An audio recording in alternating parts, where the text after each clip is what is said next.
Let's face it, for most people, fragrances are expensive. Even if you're not hugely into perfume and just want to buy something to make you smell good to others, it can be overwhelming in a market that's saturated like the perfume industry is. Starting prices for most half-decent scents still begin at around $100 today, which is no small sum to most people. So today I'm going to suggest criteria you can use to help you decide if you should really buy that full bottle of amazing perfume you've recently sampled. Let's get started. Hello my lovelies, it's your frag and bag hag Trina here. I love to talk about handbags and fragrances, so if you like one or both of these things, do join me on my YouTube journey and smack that subscribe button.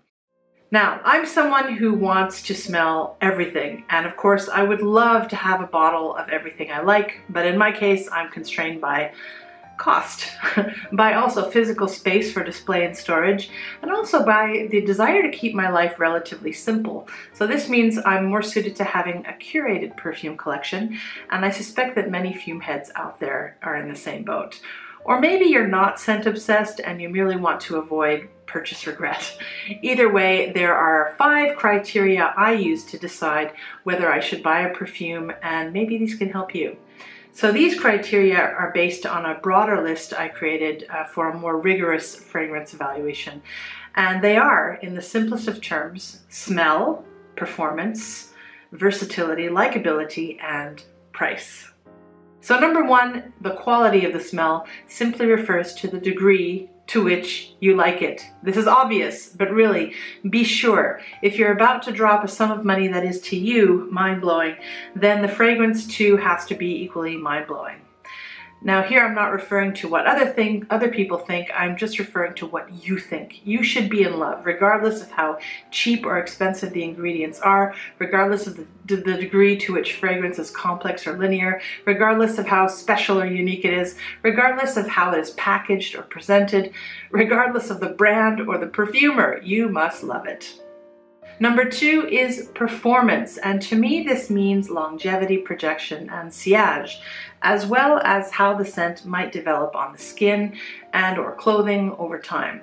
So for me, no matter how much I love a scent, if the performance is subpar, I'm not likely to buy the fragrance. Though there have been some exceptions that I don't regret. But generally, if I love it but it underperforms, I might keep maybe just a sample or a decant of it, but that's the extent of it. Now the thing is, in order to understand performance, you're really going to somehow have to test out a scent, either through a couple of sprays in a retail environment, or by using a sample, or probably better, by trying a few times with a small travel spray or decant or something at least 5 milliliters, or by picking up a few samples.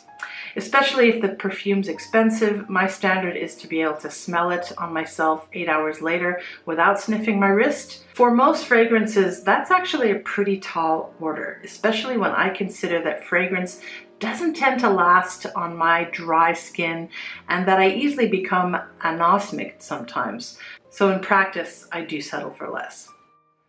Number 3 is versatility. Can you wear the scent day and night, winter and summer, casually and formally? No, one fragrance certainly does not have to be all of these things, but certainly you get a lot more use out of it if it is. This is something to think about if you don't have or don't want to have an expansive fragrance collection. Number 4 is likability. Now, you might be someone who really doesn't care what other people think. You don't wear perfume to seduce a man or woman, impress your boss, please a crowd, placate an audience. You wear it for yourself, right? I personally claim to be that kind of person, but in reality, I really shouldn't wear my strongest oud or patchouli to the office. It's not an environment where I don't care if I potentially offend someone or cause an allergic reaction.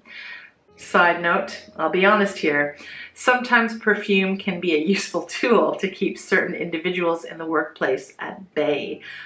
I also attest to having worn oud in Japan to guarantee I get more space on public transportation. No, oud is not popular here. Then, of course, there are those of you who genuinely do care what others think or solely wear fragrance as part of your prowling repertoire.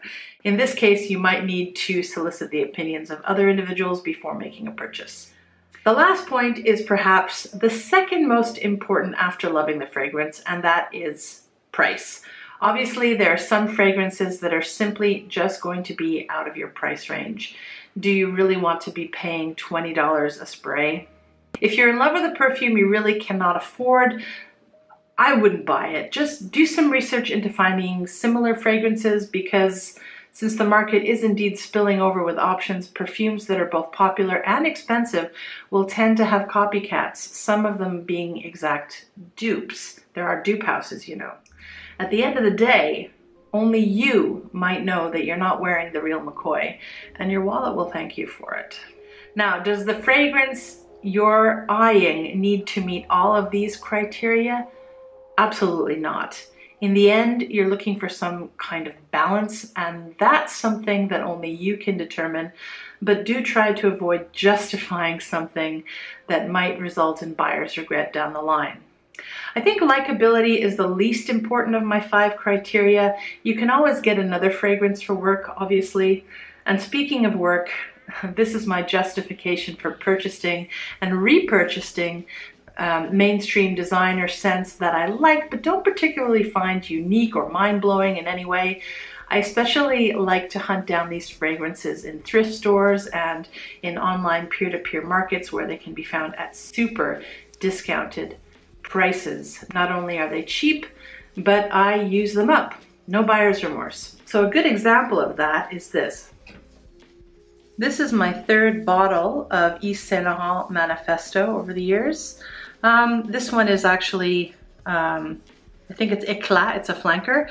And I go through bottles of this kind of perfume quite a lot. Very mainstream, very sweet. That's what the market likes right now. I like it too. I'm a gourmand lover. It doesn't last that long. It's not particularly unique. The marketing for this particular scent is completely off in my opinion, but it's a great grab and go scent for work. If you do end up splurging, but realize to your lament that your precious juice is going to be gone in weeks, another tip I have is to go out and buy a dupe as well. Then you can wear the fake one for day-to-day wear and save the original for special occasions. I'm currently doing this with Frederick Malle's Portrait of a Lady. I have this Alexandria dupe. And to be honest, it's good enough. No regret there. And much, much cheaper. So I have a small decant left of the Real Deal, which I use for reference purposes and special occasions. And the rest of the time, I use smell likes. And I've done this for a few perfumes. All right, let me share with you a few full bottles that I currently have in my collection. This changes a lot as I use my perfume and buy more. I just want to give you my rationale for buying each of the scents. So I've told you about this little guy, and now we move on to Angel. So this is a huge bottle of Angel, and to be honest, this perfume I don't wear very much anymore. This was purchased as a reference because I got it so cheaply, and this fragrance lasts forever. Very polarizing though, so I won't wear it that long, but I've wanted to have this back in my collection for ages, so I grabbed the chance. I think I paid like 4,000 yen for it, which is crazy. Winner. This is a beautiful fragrance from Guerlain. Absolutely stunning. You can get cheaper versions of this kind of thing, I think, easily, but I did pay a very cheap price for this, so I decided to buy it. So cost made it affordable for me. This one, it's so lemony fresh, it's delicious. Now this definitely doesn't meet one of the criteria on my list though, and that is how long it lasts. It doesn't last long at all. I have to carry around decants of this stuff to make sure I can still smell it during the day, but it does kind of meet all the other criteria well, so winner. This is Eau des Beaux from L'Occitane en Provence. This is a fantastic little underrated jewel, very warm and huggy. Doesn't project as wonderfully, but this one at retail is very well priced. So I bought it again. I've been through 3 bottles of this. Full bottle would be. So this is another example, a giant bottle of Oud Isafan. Not a versatile scent at all. Very polarizing also. If you don't like oud, you won't like this. Not particularly original either. I mean, oud and rose, it's been done, at least in the Middle East, over and over and over again. But it is a beautiful composition, very luxe, very Christian Dior. And I also got a fantastic deal on this. So this had to come into my collection, no regrets. So to recap, my criteria are smell, the degree to which you like it, performance, longevity and sillage, versatility, the 4 seasons and many occasions, likability, is it a crowd pleaser, is it not too polarizing, and price, does it have good value and or can you get dupes of it? Do you agree with these points or do you have different criteria yourself? Please comment below. Okay, that's it for today. Bag and Frag Hag signing out. Mwah!